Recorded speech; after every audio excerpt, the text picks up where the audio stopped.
¿Quo vadis Israel? ¿A dónde va Israel? Queremos hacer este programa.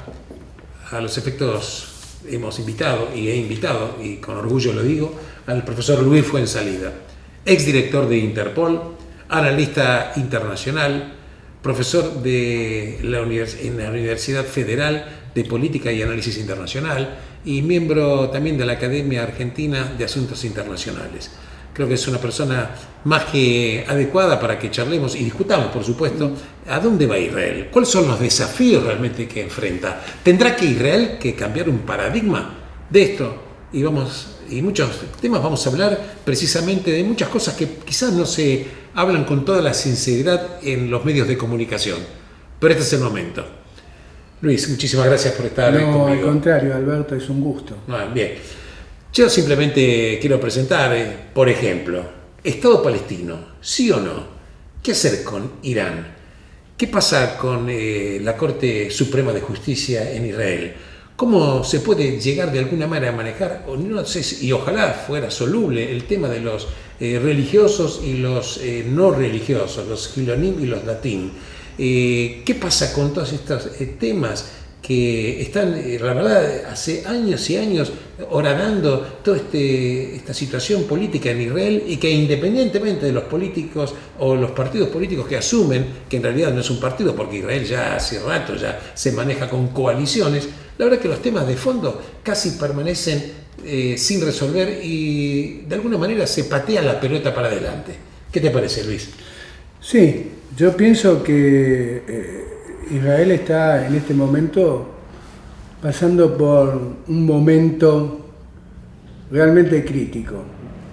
Y te diría, a mi entender, es mucho más crítico el escenario interno que el escenario bélico en la Franja de Gaza. E incluso el tema de los hutíes en el Yemen, ¿no?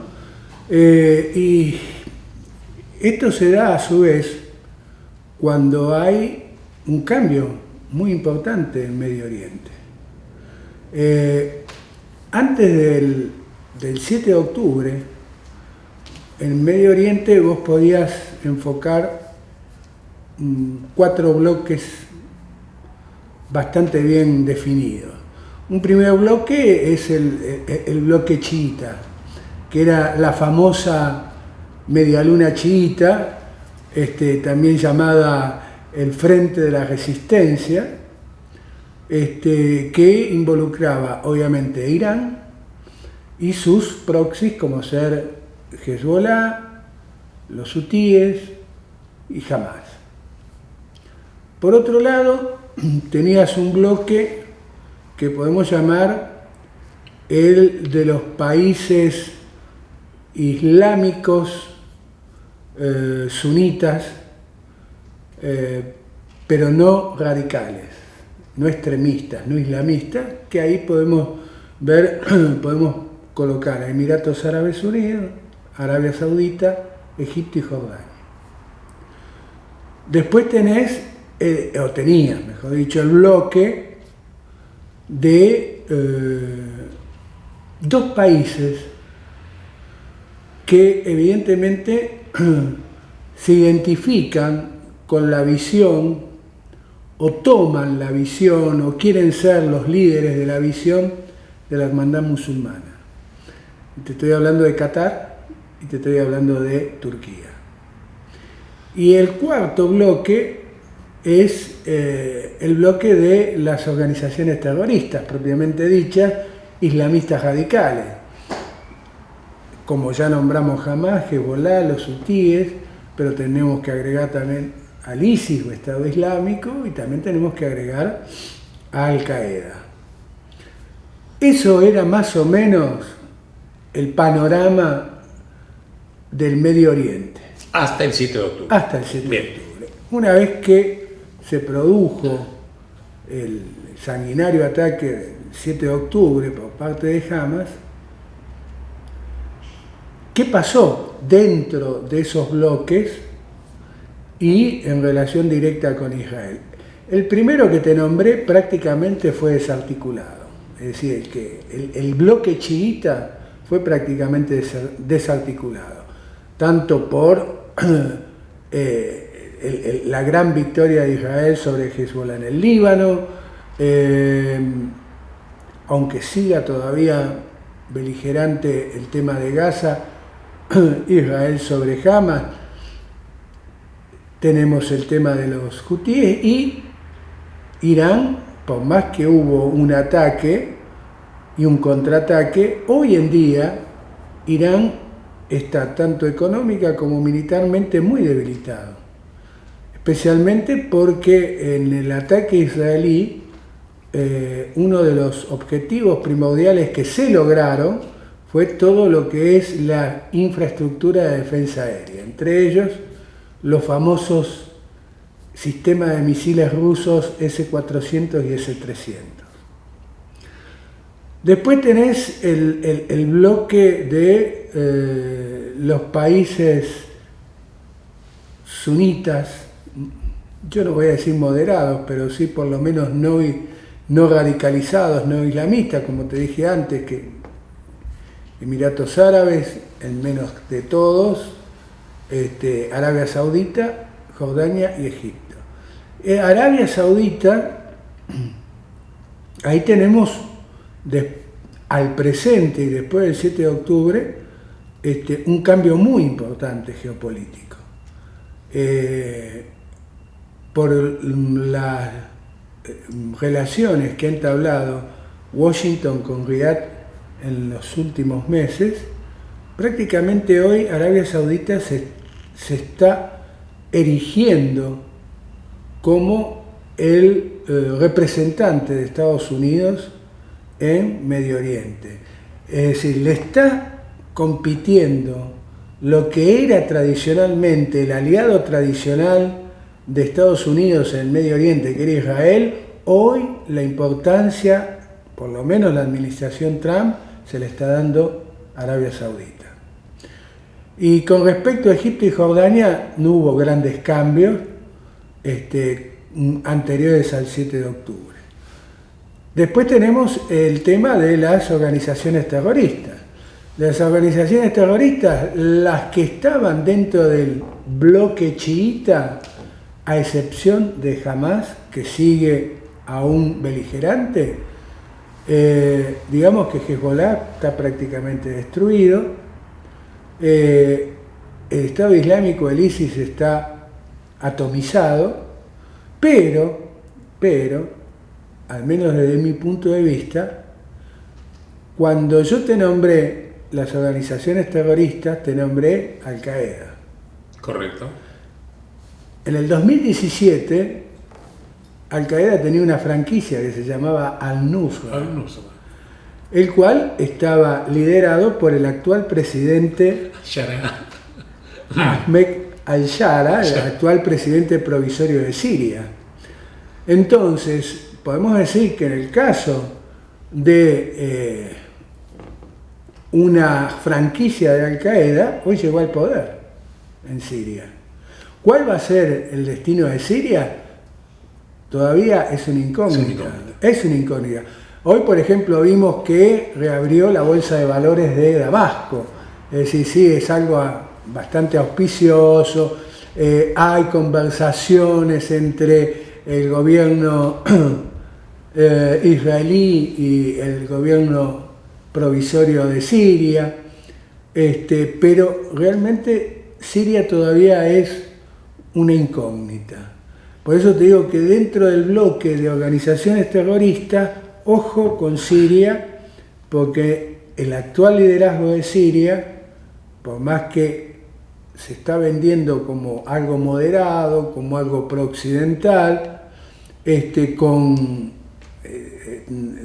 algunos acuerdos cerrados, por ejemplo, con los kurdos, no obstante eso, no nos olvidemos que quien fue el elemento determinante de la caída del régimen de Bashar al-Assad fue la franquicia de Al-Qaeda, que pasó a llamarse Hayat Tahrir al-Sham, HTS. Y nos quedaba entonces dejé para el final, porque también es muy lindo, es bastante curioso, el tema de Qatar y Turquía.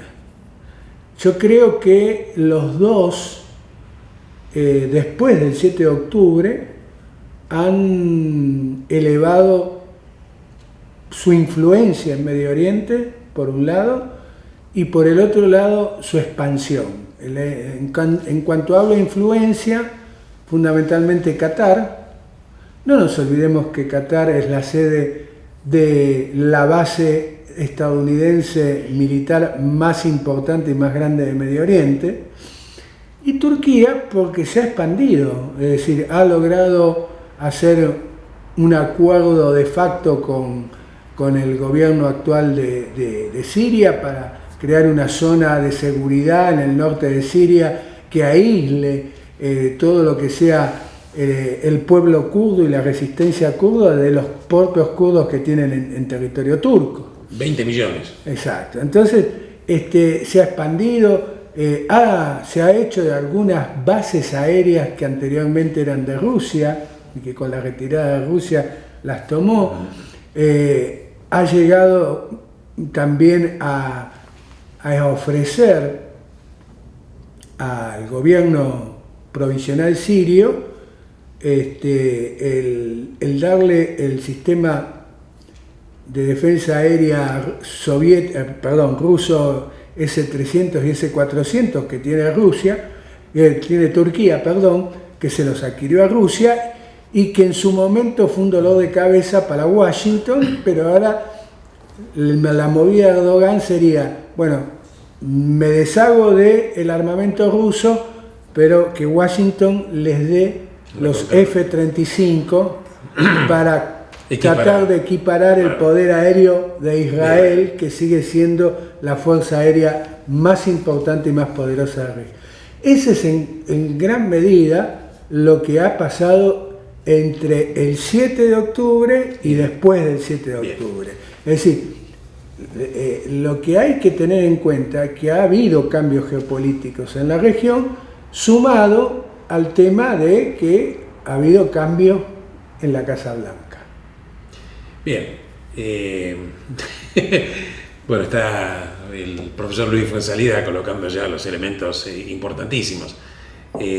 Quiero retomar una cosa muy importante que dice el profesor Fuenzalida respecto de Turquía, porque Turquía demostró a Erdogan que es un político muy hábil, a punto tal que el día de ayer, día lunes 2 de junio, tuvo lugar en Estambul una reunión entre los representantes de Rusia y el representante de Ucrania para ver qué acuerdo iban a hacer eventualmente de un alto el fuego. Lo que se consiguió, según los medios de información, era que el alto el fuego extenso que pretendía Ucrania no sucedió, pero sí por 24 o 48 o 72 horas, intercambio de 6.000 cadáveres, personas fallecidas de cada lado, en total 12.000, y personas de no más de 25 años o las personas que estén heridas de un intercambio. Esto habla también de que Erdogan está articulando una política muy inteligente dentro de Medio Oriente. Esto también hay que saberlo y hay que decirlo. Respecto de Arabia Saudita, claro, la Arabia Saudita tiene la importancia. Primero que es el lugar donde están el país donde están los lugares sagrados del Islam. La impronta o ese sello de Arabia Saudita eventualmente en una integración, ojalá que suceda, en los acuerdos de Abraham, le daría una importancia y una entidad, yo digo, una masa crítica mucho mayor todavía a los acuerdos de Abraham, que de por sí son muy importantes. Acuerdos de Abraham que fueron pergeniados en la primera presidencia del presidente Donald Trump. Esto también hay que decirlo. También hay que decir que la importancia que tiene Arabia Saudita, como bien dice el profesor Fuenzalida, como articulador o casi como un representante de Medio Oriente de la Casa Blanca, entre otras cosas, obedece a que Arabia Saudita habría prometido inversiones en Estados Unidos de $1 trillón. $1 trillón. También es cierto que Emiratos Árabes Unidos se comprometió $1.400.000.000.000 en un lapso de 10 años. Y también Qatar prometió a Estados Unidos la compra de aviones por $240.000.000.000. También el hecho económico está entendiendo y explicando un poco hacia dónde apunta Donald Trump. Pero veamos los desafíos de Israel. El tema en cuestión que yo quiero hablar, el tema del Estado palestino. Israel está pasando en este momento, antes de decir lo que ahora mi opinión del Estado palestino, que está la gente muy atenta posiblemente escuchando, qué es lo que opino yo, quiero dejar claro, para que no quepa ninguna duda, primero, que Hamas es una organización terrorista, que al terrorismo hay que destruirlo, que Israel es el único país judío que fue creado en 1947 por la resolución 181 y tiene el derecho de vivir en paz, que Israel es un ejército que respetó todo lo que se denomina en inglés el Rule of Engagement, todas las leyes de combate de acuerdo a las disposiciones internacionales, y esto hay que decirlo. Y hay que decir también que todos los medios de comunicación enormes, llámese internacionales, llámese Al Jazeera, que tiene base en Qatar, llámese espantosos editoriales de la CNN, espantosos editoriales de la BBC, que confluyeron también en un ejército de información atentatorio contra la supervivencia del Estado de Israel, propalando mentiras. Dicho esto, voy a empezar a decir, ¿qué pasa con el Estado palestino? Israel está viviendo unos momentos de un aislamiento enorme.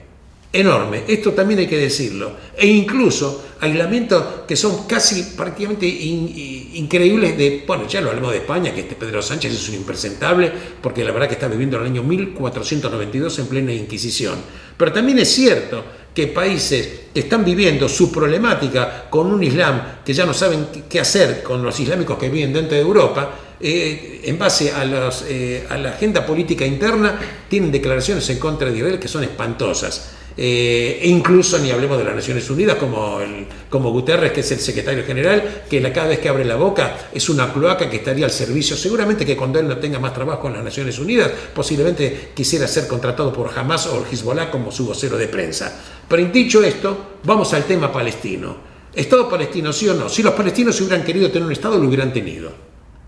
¿Por qué digo esto? Porque la resolución 181 de las Naciones Unidas de noviembre del 1947 habló de ese territorio que era lo que era anteriormente el Imperio Otomano, una parte para los judíos y otra parte para los árabes. Los palestinos como etnia no existen. ¿Que son seres humanos? Claro que sí. Pero la resolución hablaba de árabes que vivían en esos territorios con la partición. Ellos no aceptaron la partición. Que sí, que si lo hubieran aceptado, hubieran tenido un Estado palestino. No obstante, hay que decir que hoy en Gaza están viviendo entre 2 millones y 2.200.000 personas llamadas palestinos, que son realmente árabes. Y también en Cisjordania está viviendo una cantidad cercana a los 3 millones. Quiere decir que estamos hablando entre Gaza y Cisjordania de 5 millones de personas. Por supuesto, en Cisjordania, por la autoridad palestina, manejada por una persona con una corrupción espantosa. Y en Gaza, bueno, por un terrorismo enorme. Pero no menos cierto que tampoco se puede desconocer que hay 5 millones de personas que en algún momento Israel va a tener que enfrentar el tema y resolverlo, porque sí, reconocer un Estado palestino, por supuesto sin el terrorismo, por supuesto derrotando al terrorismo, ¿es decir? En algún momento hay que entender de que con 5 millones de personas no se van a ir de la zona. Por más que el presidente Donald Trump en Gaza dice que se van a ir y lo va a convertir en otro tema. No se van a ir, hay que aceptar esta realidad. Claro que sí, absolutamente. Entonces, ¿qué se va a hacer? Este es un tema que provoca también un aislamiento enorme internacional para Israel. Yo, por ejemplo, digo, países como, por ejemplo, Arabia Saudita habían establecido que una de las condiciones para entrar en los acuerdos de Abraham, es muy importante que Arabia Saudita entre, hay conversaciones muy avanzadas, era eventualmente el reconocimiento de un Estado palestino, o por lo menos decir, bueno, que en algún momento, cuando no haya terrorismo, cuando esté totalmente destruido Hamas, cuando esté el tema de los rehenes terminados, tiene que haber una disposición en definitiva para encarar este tema y decir, bueno, el Estado palestino va a existir de esta manera, que no va a tener terrorismo, no va a tener que tener ejército, etc. Será cuestión de analizar políticamente. Por eso es un tema que hace a que Israel lo tiene que enfrentar. Esto es un tema que absolutamente existe. Otro tema, el tema, por ejemplo, otra de las cuevas de Israel, ¿hacia dónde va? El tema de Irán. Algunos analistas o algunas personas con buenas intenciones con Israel, por supuesto, algunos israelíes incluso dicen que lo que hay que entender es que ahora es el momento propicio para atacar a Irán. No hay momento propicio para atacar a Irán. Israel no puede desentenderse de lo que el profesor Fuenzalida siempre habla, y hay que tenerlo muy en cuenta, de la realpolitik. La realpolitik, que vos no podés encarar una acción militar que requiere un aprovisionamiento militar, un apoyo político gigantesco como es el de Estados Unidos que podría proveer, y bueno, puedes desengancharte de este apoyo, decir me corto solo y ataco las instalaciones nucleares de Irán. Esto creo que es un infantilismo. No quiero decir que no hay que hacerlo, quiero decir simplemente que Israel no debería cortarse solo en este tema, porque un Irán como Estado nuclear no es solamente un peligro para Israel, es un peligro para toda la zona de Medio Oriente. Y en consecuencia, si es un peligro para toda la zona, estar con Estados Unidos de una sombrilla protectora de común acuerdo es fundamental. Yo sé que el presidente Trump en este momento, claro, uno ve los titulares a la mañana que dice que estamos negociando, te dicen que no vamos a permitir que tenga elementos nucleares, que no enriquezcan más uranio, a las 2 horas se desdice. Claro que hay toda una situación que se está negociando, no se sabe exactamente qué se está negociando, si va a ser exitoso o no va a ser exitoso y en qué términos. Claro que Israel quiere, con toda razón, que no exista un Irán nuclear. Irán ya tiene capacidad ya de enriquecimiento de uranio, incluso esto lo reconoció la Oficina de Energía Atómica, la Organización Internacional de Energía Atómica, cuyo director es Rafael Grossi, el argentino, que dice que tiene ya cerca de 300 kilos la posibilidad de ya armar 5 bombas con poderío nuclear. Y claro, esto lo tiene que observar y lo está observando con una enorme preocupación. Pero decir que Israel se tiene que cortar solo me parece que es desconocer la situación. Otro tema, ¿cómo dice Israel?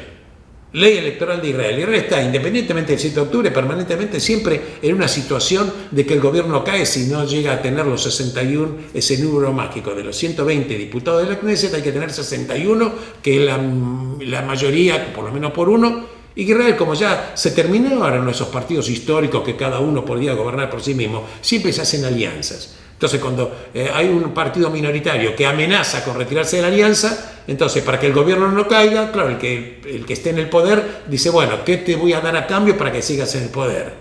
Y dentro de este tema hay que pensar que Israel se merece una ley eventualmente electoral diferente, para no tener siempre, en definitiva, la amenaza de que el gobierno cae, amenaza que queda solucionada cuando das una prebenda que a veces no es la adecuada. No es la adecuada.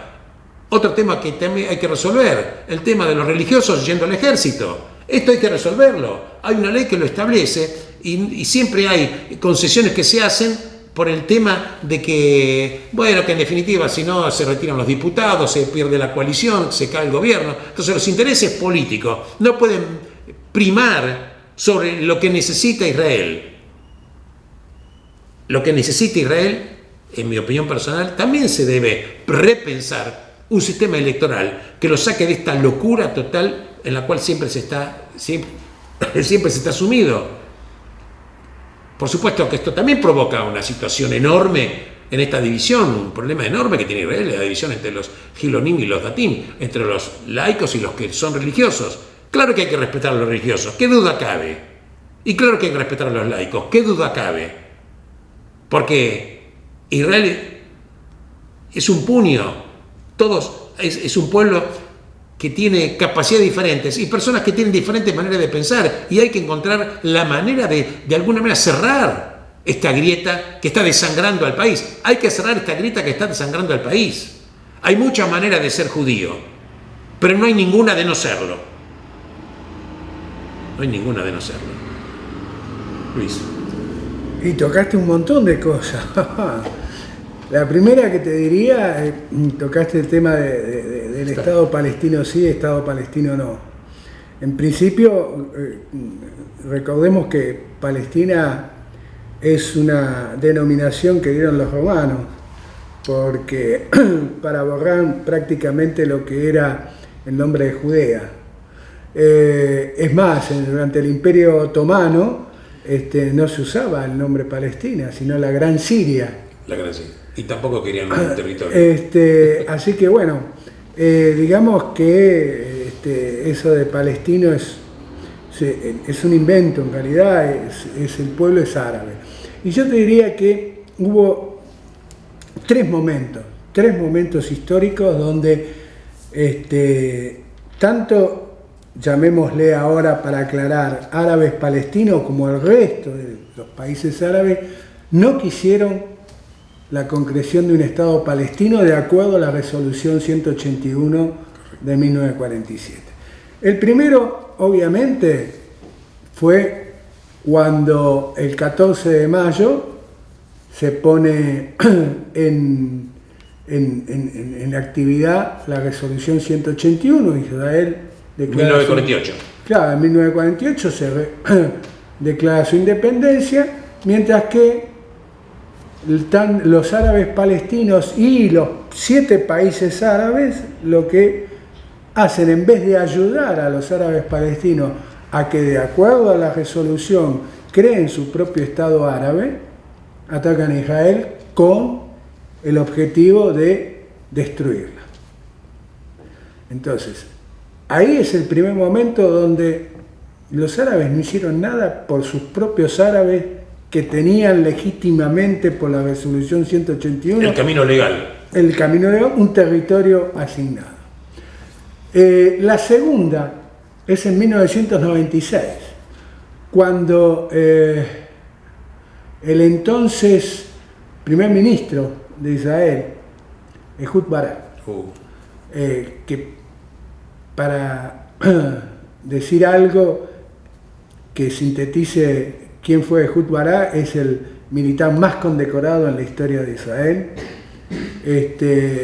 le ofreció a Yasser Arafat, de acuerdo a lo que se había firmado en Oslo 93 y Oslo 95, Oslo 1, Oslo 2, le ofreció el 95% de Cisjordania, Gaza y Jerusalén Oriental como capital del Estado palestino. ¿Quién fue el que no quiso? Fue Yasser Arafat.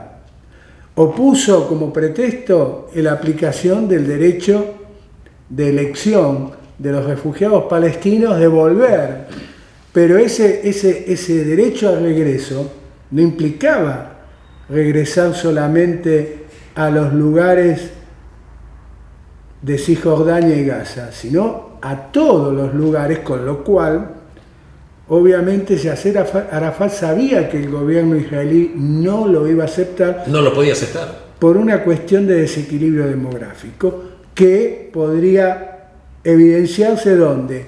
Durante las elecciones, porque al fin y al cabo Israel es una democracia y los árabes tienen representación en la Knesset y tienen todos los derechos civiles reconocidos, igual que el ciudadano israelí judío, israelí druso, israelí cristiano. Entonces, Yasser Arafat pone como pretexto que quiere que se aplique el derecho al regreso, el derecho a elección. Pero en realidad Arafat lo que no quería era la creación de un Estado palestino, Estado como entidad, con todos sus derechos, pero también responsabilidades y obligaciones que marcan el derecho internacional. ¿Por qué? Porque en caso, una de las cuestiones era desarmar ¿qué? Todas las organizaciones terroristas. Entonces, si él desarmaba todas las organizaciones terroristas, cualquier ataque que se produciría contra Israel sería el ataque de un Estado a otro Estado. Entonces, ese es el segundo caso en el cual el Estado palestino abortó la posibilidad de tener su país por los propios árabes. Y la tercera fue el 7 de octubre. El 7 de octubre porque evidentemente la llamada diplomacia periférica llevada a cabo por Israel en su momento en la primera presidencia de Donald Trump se concretó ¿con qué? Con los acuerdos de Abraham. Y los acuerdos de Abraham tenían como objetivo primordial el que llegara a ser firmado con un reconocimiento mutuo y reapertura de relaciones diplomáticas, comerciales y de todo tipo con Arabia Saudita. Y Arabia Saudita, como bien dijiste, es importantísima, más allá del petróleo, más allá del poder militar que pueda estar y financiero. Y financiero. es importantísimo porque tiene los lugares sagrados del Islam. Entonces, el reconocimiento de Arabia Saudita del Estado de Israel, el firmar los acuerdos de Abraham, hubiera sido el golpe mortal, no solo para Irán y su visión geopolítica de hegemonía regional, sino también para las organizaciones palestinas terroristas. Obviamente, Arabia Saudita lo que pedía era que Israel reconociera la existencia de un Estado palestino, que aceptara la existencia de un Estado palestino. Y ante la posibilidad de que existiera esa concordancia entre Riad y Jerusalén, Hamás lleva a cabo el 7 de octubre ese ataque bárbaro y sanguinario, terrorista, de manera tal que quedó a mitad de camino, a una semana de que se reunieran autoridades israelíes y saudíes para llegar a normalizar las relaciones entre ambos países. Por eso te digo, son 3 momentos en que los propios países árabes y los propios árabes palestinos tiraron por la borda la posibilidad de tener un Estado. Después, hablaste del tema de la grieta en Israel. Sí, yo pienso que hay una grieta, lamentablemente hay una grieta. Uno de los, yo no digo errores, pero uno de las que en su momento es justificable, porque hay que analizar las cosas en su momento histórico. Digamos, el gran olvido o el gran pecado, entre comillas, de David Ben Gurión fue el tema de no dar una constitución al Estado de Israel, donde en esa constitución estuviera, entre otras cosas, no solo el sistema de gobierno, sino lo que vos muy bien apuntaste, que es el sistema electoral. Un sistema electoral que va directamente relacionado con la grieta entre seculares y religiosos. Porque los partidos religiosos, que son minoritarios, pueden hacer una presión muy grande en una coalición de gobierno y de manera tal de amenazar a tirar abajo un gobierno y volver a llamar a elecciones. Entonces, yo creo que una de las cosas que tiene que ir viendo Israel es el tema de tener de una vez por todas una Carta Magna. Y el otro tema que tocaste, que también tiene que ver con una cuestión constitucional, es que Israel, una de las cosas que yo más admiro es la justicia. Y fundamentalmente la independencia que hasta hoy tiene la Suprema Corte de Justicia de Israel. Y esa independencia hoy está amenazada casualmente por los partidos minoritarios religiosos y ultranacionalistas, que quieren con una ley modificar y alterar la independencia de la Suprema Corte de Justicia. Porque a su vez, esto va a tener que ver con algo que yo digo, que es una obligación de Israel, que una vez, digamos, terminado, no sé si en forma definitiva o qué, la guerra o el conflicto con Hamás, llevar a cabo una investigación muy profunda de por qué pasó lo que pasó el 7 de octubre. Y para que esa investigación sea imparcial, objetiva e independiente, a lo mismo que pasó en 1973, después de Yom Kippur, claro, tiene que ser una comisión presidida por el presidente de la Suprema Corte de Justicia de Israel. Y para eso es necesario que esa Corte Suprema sea independiente. Totalmente. Sea independiente. Y tratando de no me olvidar nada de todo lo que sacaste a la mesa, hay una cosa que es importante.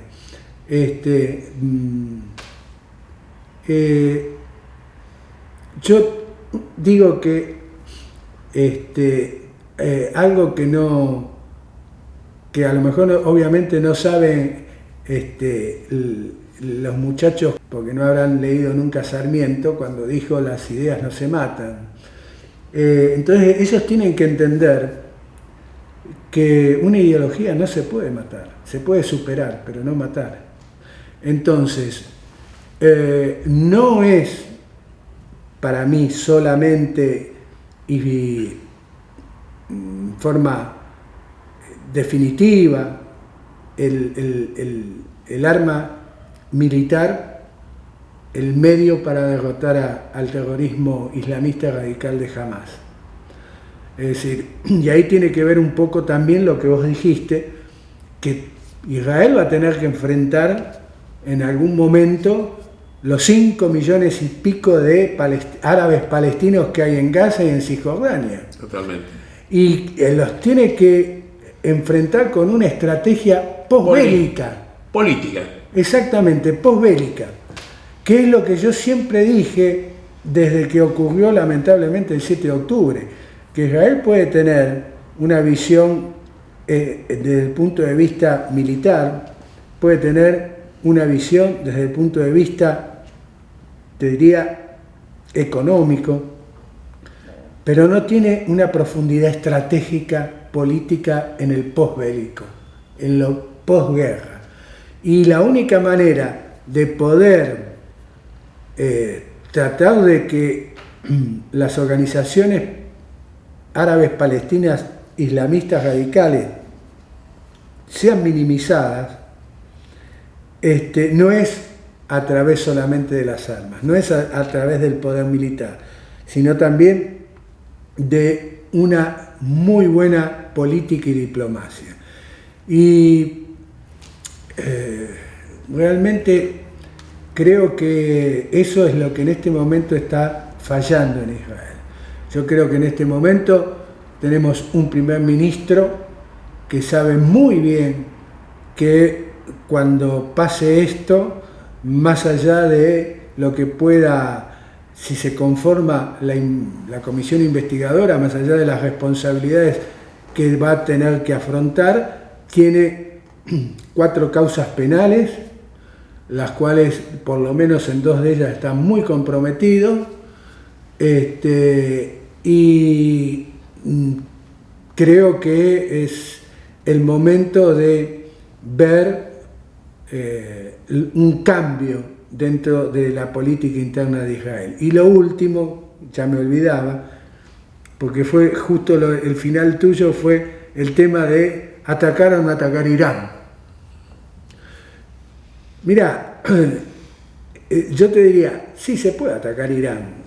Es decir, tiene en este momento Israel tiene la ventaja tanto del poderío como de la debilidad económica, y como anteriormente lo dije cuando hablé del bloque chiita, de que en el contraataque israelí sobre Irán prácticamente destruyó la infraestructura de defensa aérea, los S-300 y S-400 rusos que tenía Irán.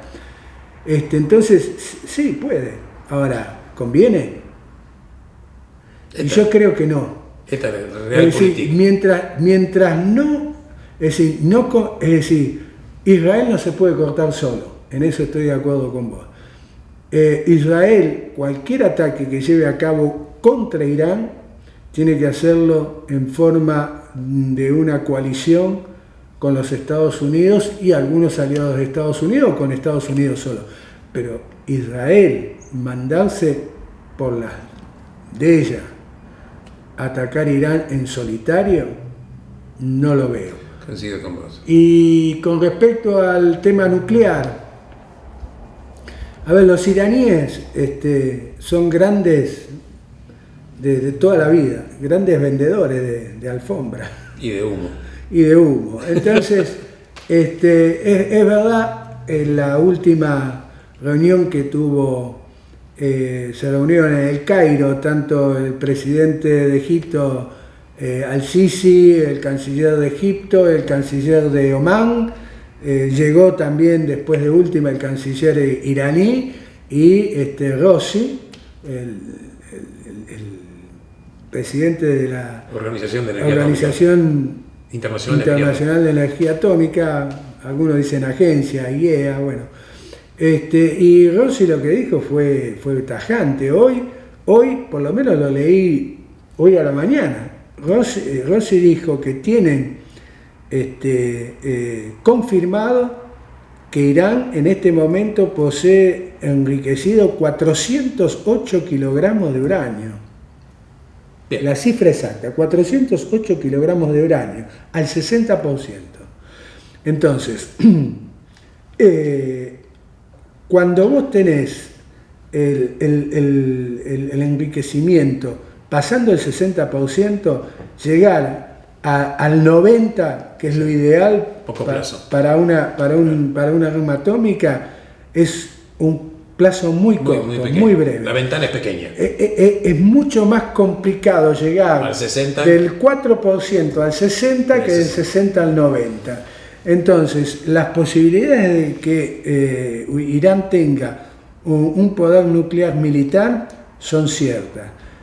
La única diferencia que hay, yo te diría, con respecto hasta antes de la asunción de Trump, hasta antes del cambio de inquilino de la Casa Blanca, que Trump es más desconfiado, simplemente. Pero también Trump, en ese sentido, igual que el presidente de la Argentina, Milei, equivocado o no, muchas veces dice lo que piensa. Y él dijo siempre lo mismo, Trump.